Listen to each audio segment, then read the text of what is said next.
Hello, I'm Alina Polyakova, President and CEO of the Center for European Policy Analysis, coming to you from Washington. Welcome to the CEPA Podcast, where we are bringing together leaders and experts from both sides of the Atlantic to explore the biggest challenges shaping our world today. And today, I can't think of a better guest to kick off this conversation than Dr. Benedikt Franke, who is the Vice Chairman and CEO of the Munich Security Conference. Benedikt, welcome to the CEPA Podcast. It's so lovely to have you. Thank you very much, Alina. Been very much looking forward to this.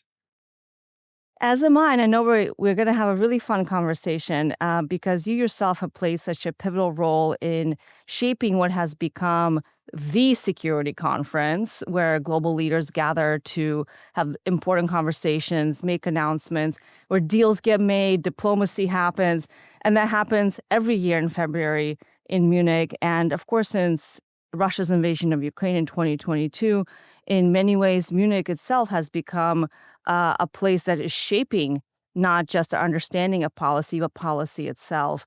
And I wanted to kind of kick off a little bit just to learn a little bit more about you, because you and I have known each other. We see each other at the Munich Security Conference and elsewhere. But I wanted to get a little bit better understanding of Benedikt Franke, the person. You have been for 15 years almost now part of the leadership team at MSC. And at least we can go back to that time, to 2011. What was the world like? What was MSC like? And how have things really evolved, I think, for you and for the conference that you have had such an incredible role bringing to life and making it what it is today? I mean, both the world and the Munich Security Conference were very different places in 2011. I was a part-time employee at the MSC. I, in my real life, was working in the leadership of the Conservative Party, running the election campaign headquarters for the 2013 federal and state elections. And the Munich Security Conference was my hobby horse. Under the leadership of Wolfgang Ischinger, there were three other colleagues. One lady, seconded from the foreign ministry, and two assistants, in a way. One policy person and one calendar person. Out of this little tiny nucleus has grown an organization with nearly 100 full-time employees, several offices around the world, and now with Jens Stoltenberg, who will join us in the fall, I think a pretty prominent leadership. If you ask me why we've developed in the way that we've developed, and if you ask me, whether that is replicable for others, my answer is always, we were lucky in having a world that was falling apart, which is a really bad thing to say. We are profiteers of increasing uncertainty, increasing conflict, increasing amounts of blood, sweat, and tears globally. We are also profiteers of the decreasing relevance of other global institutions in achieving a platform character that is both professional and neutral and independent. And so, for better or worse, we've had a growth market around us over the last 10 to 15 years, which under the leadership of Wolfgang Ischinger, we've taken full advantage of. But I very much hope there'll be other times where we'll become less relevant, where other organizations and institutions provide platforms, where the UN become more important as a forum again for international exchange. I mean, we've really, really, really grown because the world has been falling apart. I am not proud of that. I'm not enjoying that. And we're all working very actively on making ourselves less needed in the future. And let me just remind you that, while people see our growth and believe that somehow the Munich Security Conference has changed internally, and I think you can all ask, 100 plus of my colleagues, we all believe that we're still doing the exact same thing that our founder, Ewald von Kleist, asked us to do in 1963. We enable conversations that wouldn't happen without us. We draw attention to topics that we believe should get more attention. And very importantly, we put stuff back on the agenda that has been crowded out by the very fast media cycles of today. Well, I think you raised such an important point, Benedikt, that it's one of the things we've seen, I think, over both of our lifetimes is the declining relevancy of multilateral institutions as places where decisions get made and where big policy changes are announced. And in many ways, institutions like the Munich Security Conference have been stepping in to fill, as you said, that void of a world that is increasingly more complex and more difficult to navigate for policymakers, for businesses, certainly for even analysts and experts. And you also alluded to the fact that Munich has also become a place where world leaders come when they have something to say and they want the world to hear it. And I think this year I was just reflecting on the Munich Security Conference this past February, where I had the absolute pleasure to be at, where I think the biggest headline was the comments from the U.S. Vice President, J.D. Vance, that I think really sent a bit of a wave throughout the room because he laid out, I think, a very different ideological agenda that a lot of Europeans in the room were surprised to hear about. And then, interestingly, you've also been doing a lot more in Washington. And just recently, he had the vice president back again, now in Washington, talking to Ambassador Ischinger a few months after his February speech. And I thought the comments that he made were very different, actually. I don't want to give too much away because I want to hear from you. What do you think kind of these recent events of the last few months, and particularly these bookends of MSC in February, the Washington meetings in the spring, tell us about the future of the Europe-US relationship, which is, of course, where MSC has been forged as a really transatlantic focused institution that has also gone global. But what do you think? Where do you think we are at this moment between Europe and the United States? See, having just spent a week and a half in the US from, Arizona to Colorado to California and then to DC, I've come away much more optimistic than I went to the US. As I have a very strong opinion on the vice president's speech in Munich.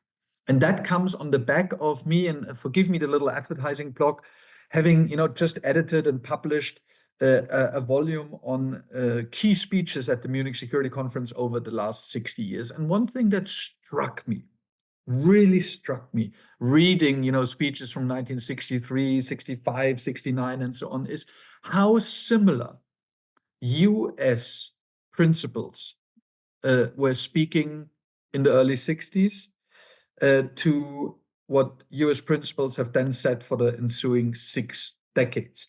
If you compare the first speech of a US senator in Munich, 1963, a guy called John G. Towers, with what J.D. Vance, as the junior senator from Ohio, said on our stage just a year ago, it was virtually the same speech.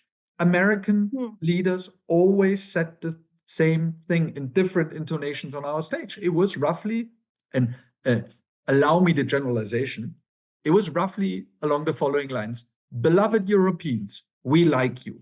We are like you, but you really need to do more for your own security. If you don't, we'll get angry. And then they never got angry. They never pulled out troops. They never questioned NATO really in its fundamentals. And I think the team of the vice president, newly elected vice president, J.D. Vance, did not want to add the 61st speech of that kind to the long list of speeches given on our stage. They wanted to try a different approach. Instead of what is called wake-up diplomacy, I think they were trying a new approach that one may actually call pressure point diplomacy. As in martial arts, with a pressure point, you know exactly what the consequence of your applying the pressure is. Whereas with a wake-up call, you don't really know whether the person is going back to sleep, falling out of bed, running away. You have no control over the consequences. They looked at pressure points, available pressure points in our relationship. And I think they found the one that really hurts: values. Because let's face it, we Europeans believe have believed that, sometimes Americans, err on the side of cowboy and err on the side of wokeness. But, generally in between those two extremes, we share values. The speech by the vice president really hit us in that belief.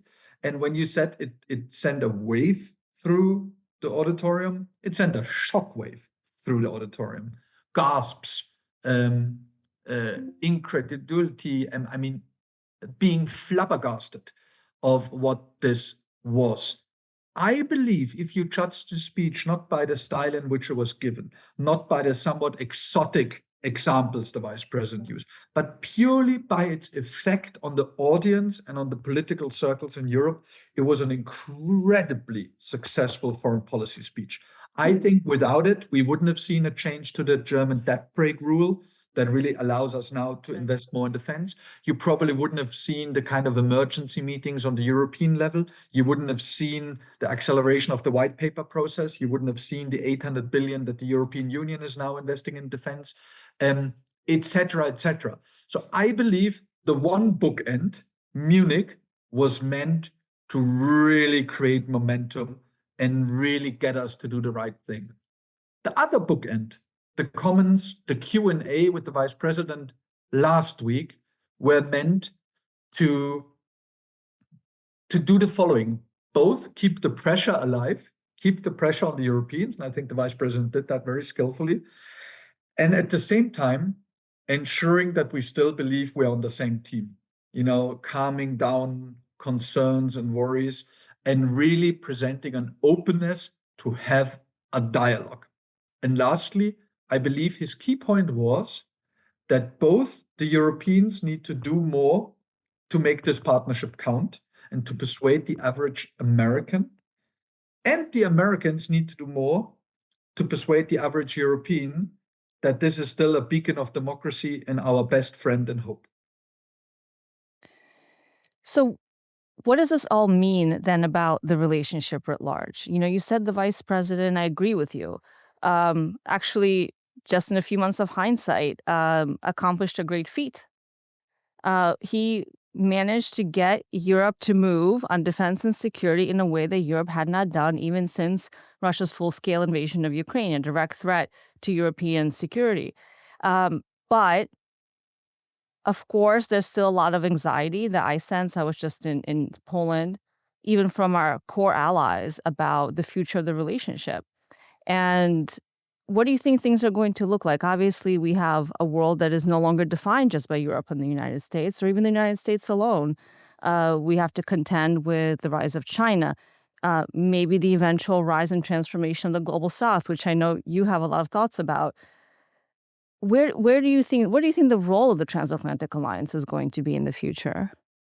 See, let me just double down on my last point, Alina. I think, as with every good relationship, you have to work on it every day. You have to persuade the other side that it's worth investing in this and keeping the relationship alive and kicking. Particularly we Europeans have an uphill battle ahead of us to persuade the US that we are not a nuisance, but a real asset. If we manage to do that, and I see some very promising signs when I look at, spending on defense, when I look at our readiness to talk about technology regulation, when I look at some of the, immigration and counterterrorism proposals that I'm now seeing, when I look at some of that readiness to rethink international development assistance to make it more effective and compensate some of the shortfall that we're now seeing due to the USAID disappearance, that makes me hopeful that we will manage to persuade Team Trump and Team America, which aren't the same thing, that it's worth keeping us, it's worth investing in us, it's worth partnering with us. I do fear that some of the domestic developments in the US may make that whole project a little more difficult still, that any attack on the independence of the courts, any, institutionalized violation of human rights, any questioning of global governance mechanisms like the UN may further undermine mutual trust. And that's really, I mean, you've been so kind to have my book, The Art of Diplomacy, right behind you. If there is one executive summary of that book, it's trust is the currency of diplomacy. And it is super easy to lose and it's super hard to rebuild.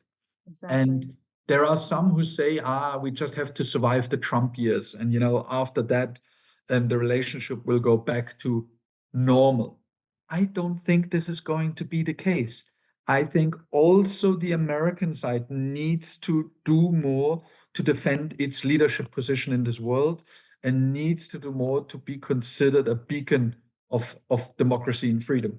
And so this is a two-way game that both sides need to play. I have come away, and this is why I'm optimistic, from the US with a perception, a feeling that the Trump administration knows this, understands this, but wants to use the initial months of the administration to get a few things unblocked and started, knowing full well that they will never be as powerful as in the first couple of months of their administration. That's exactly right. I think that's an incredibly important point, Benedikt, because I've also written a little bit on this topic over the last couple of months, just about the need for Europe first to not complain but show up and deliver, to be taken seriously and to be seen as a priority. This is the moment. This is the time. I hear a lot from our European friends and colleagues that they want to give up because they don't know how to engage with this administration. But my view is that that's the worst thing you can possibly do. We've had 80 years of this alliance. And as you said, you don't just throw away an 80-year relationship over a fight. But this is a moment to redefine it. And the United States itself is going through a transition that has, I think, less to do with the current administration, a lot more to do with the developments we've seen over the last several decades in this country that you alluded to on the domestic front in particular. And I hope that we will come out stronger from this moment where I think both sides have realized that the old model just wasn't working anymore. The world had changed too much. There are new threats. There are also new opportunities. But that we really need to figure out where are we going to work together to be most effective and where may we have to pursue different kinds of diplomatic efforts to really defend Europe and to defend the United States as a global leader. So, can I get a Yes, two-finger go comment? ahead. I'm not sure if that's possible in this podcast, but I'm just trying it Go out. ahead. When we talk about the transatlantic relationship, I think we sometimes make the mistake to implicitly assume that it was always great, that we have some kind of Right. status quo ante that we are aspiring to return to. And if I look at the ups and downs of the past 8 decades, there have been pretty low lows and pretty high highs. And I have a feeling that A, we've come out stronger every single time, and B, we should really aim at reducing the amplitude of these lows and highs. The base level of our friendship, the base level of our alliance needs to become more stable. And again, that means we need to show up for the fight together. And that is my one key concern when I look at the current US administration, is that they're picking too many fights at the same time, and they're not bringing their friends along. If you compare this to a bar fight, don't fight everyone at once, pick out one and bring friends, preferably many. And here I think, that there is a real risk that out of many legitimate fights, the collective fight, we jointly end up losing.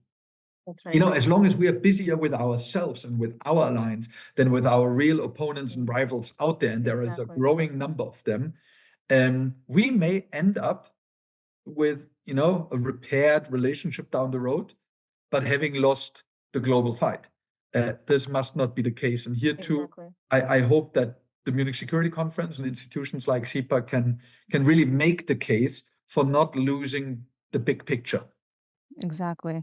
I could keep going on this topic for a long time, but I also wanted to switch gears a little bit if I can, because in addition to, of course, having such a important and pivotal role in the Munich Security Conference and everything has become over the last 15 years, you're also yourself a prolific writer, and you've authored several books, including the one you mentioned that is right here behind me, The Art of Diplomacy, which was really a celebration of Ambassador Ischinger's 75th birthday. I've also been taken with the focus that you have laid out yourself in some of the things you've written, but also that Munich has taken on tech. And you wrote an article that I really appreciated last year in Politico, where you talked about the need to bring security into Europe's tech policy agenda. This is a topic that's very near and dear to me and to CEPA, where we work a lot on tech and security issues. But I wanted to ask why you felt that that was the right moment to focus on this topic, given that still often we think of security, we're thinking about military, we're thinking about tanks and guns, right? Why why was this the moment that you thought we need to switch gears and think about security and technology in the same basket, and especially in the regulatory basket?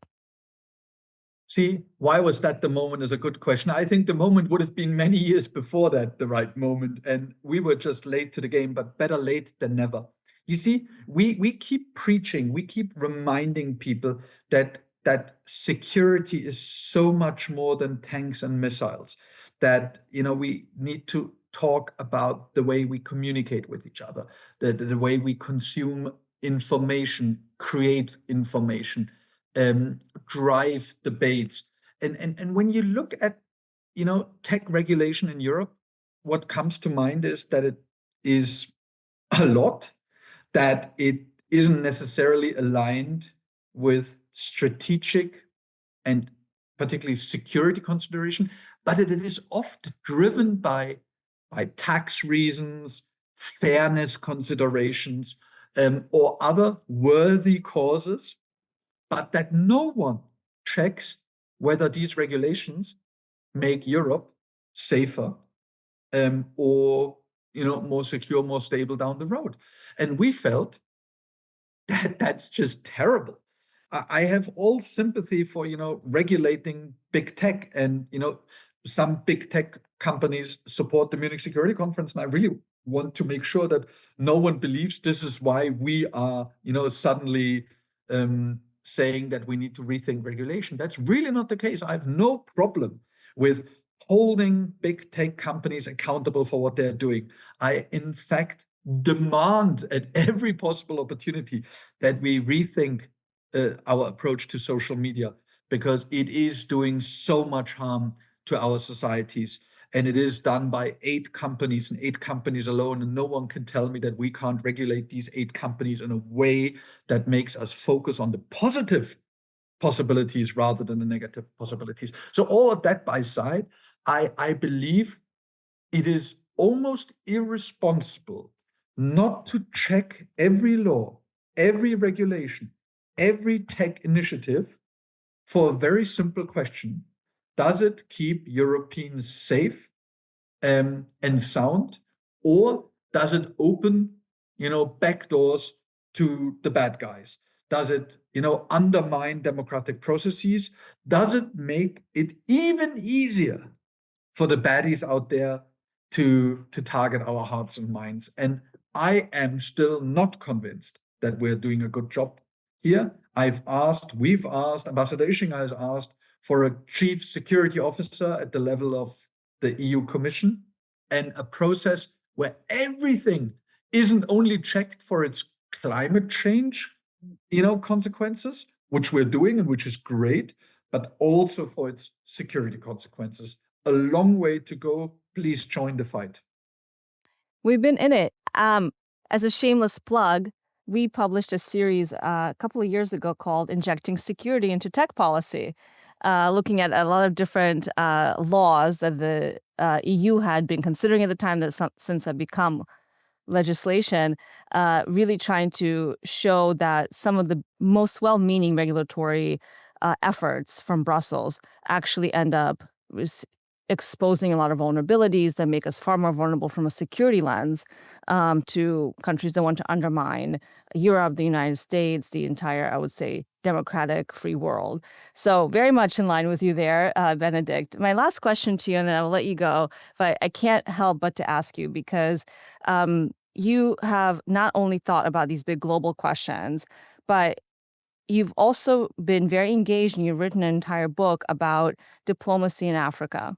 And of course, the so-called global south, not a term that I think anybody likes, but a term that we all understand, has become of huge interest to Europe, to the United States. And we've been talking for many years now about the potential in continents like Africa and countries on the African continent. Where do you think that Africa in particular is today when it comes to its position in geopolitical affairs? And how should Europe and the United States really be engaging with this, I think, increasingly important part of the world where we have seen China and Russia engage quite a bit? What are your thoughts on the role of Africa in the world today? This is now going to be the world's longest podcast because my answer will probably. You have 2 minutes. Let's try this in 2 minutes. Yes. I've lived in Africa. I've done my PhD on Africa. Yes, I am a white dude with gray hair, German. That probably raises some eyebrows with those that think about Africa's role in the world. But I am convinced that if we continue to ignore, if we continue to lose the 54, 55, depending on how you count, countries on the African continent, we will never reinvigorate global governance. We will never solve many global challenges, and we will never be able to de-risk from cluster risks that we have in China and other places. So for me, for I think large parts of the German and the European security community, engaging with Africa at eye level in real partnerships rather than development dependencies is a strategic imperative and not just, altruistically the right thing to do. We have given or dealt Africa pretty bad cards, to use a Trumpian term. The way we've, created dependencies, the way we have tilted rules and regulations in our favor, the way we have supported them and made them dependent from the very start has made it difficult for African countries to succeed. But I see more and more of them succeeding, not because of us, but in spite of us. And I believe we've learned so many valuable lessons, particularly over the last 2-3 decades, that we actually know what to do. When we invest in Africa, try to leave much of the value chain there, make global governance worth Africans' time and effort, reform the Bretton Woods institutions, make them fairer, and, be honest about our double standards. And there are many. And I could go on and on, but my 2 minutes are over. Read the book and engage with us at the Munich Security Conference on how to bring the global south, for the lack of a better term. And if you come up with a better term, you get a free ticket to the next Munich Security Conference. Help us come up with good ways to include Africa, the Indo-Pacific, parts of Latin and South America, Central Asia, in the important debates we're having in Munich and beyond. Exactly. Absolutely. Well, Benedikt, I could have 1,000 more questions for you. We didn't even fully get to China or the Indo-Pacific and so many other parts of the world. So I think we might have to do a part 2 of this conversation. But for now, it's been such a pleasure and such an honor to have this opportunity to really have more of a long conversation versus bumping into each other in the hallways in Munich and elsewhere. Thank you so much for your time. I'm so grateful. And look forward to the next time. Thanks for having me. Always happy to do a second time. Thank you, Benedikt. Well, that's it for this episode of the CEPA Podcast. I hope today's conversation gave you a lot of valuable insights. And I was so grateful to be joined for this podcast by Dr. Benedikt Franke. Thank you so much, Benedikt. And if you enjoyed this discussion, please be sure to subscribe so you never miss an episode. You can find us on Apple Podcasts, Spotify, or wherever else you get your podcasts. And to dive deeper into the issues shaping the world and transatlantic policy, visit our website, cepa.org. That's cepa.org, and all of our social media channels. Thank you so much for listening. Till next time.